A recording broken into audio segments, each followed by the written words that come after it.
베트남은 최근 한국을 조롱하고 멸시하는 모습을 보이고, 일본에는 굽신거리며 일본 기업을 찬양하는 모습을 보였습니다. 하지만 일본은 최근 베트남 때문에 골치가 아프다고 합니다. 물과 기름처럼 섞이지 않는 일베동맹에 대해 알아보겠습니다.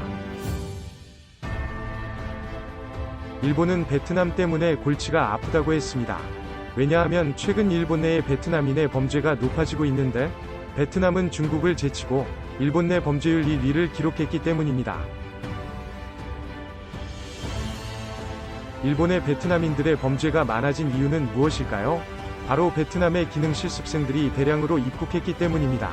일본은 철근 시공과 같은 전문 기술을 가르쳐준다는 이유로 베트남의 노동자들을 대거 채용하기 시작했습니다. 하지만 약속과는 다르게 베트남 노동자들은 후쿠시마의 한 건설회사로 보내졌습니다. 실제로 구엔 박혼 씨는 다음과 같이 인터뷰했습니다. 철근 시공 관련 전문 기술도 배울 수 없었다. 여러 가지 일을 시켰는데 특히 방사능 제염 일을 작업했다.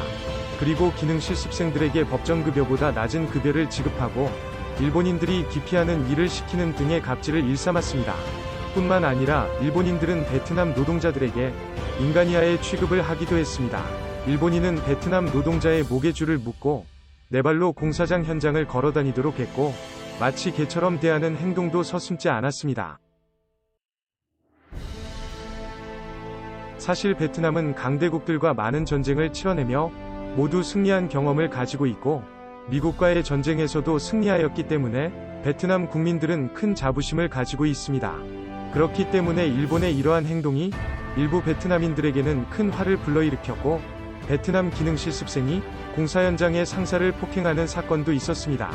베트남 기능 실습생이 계속 실수를 하고 거짓말을 하니 일본인 상사는 밥을 사주며 훈계를 했는데, 베트남인은 자존심이 상했다며 팔꿈치로 상사를 폭행했습니다. 심지어 일본인 직원은 베트남 노동자에게 훈계를 하다 일방적으로 구타를 당했는데, 일본인이 죄송하다며 사과하는 영상도 화제가 됐습니다.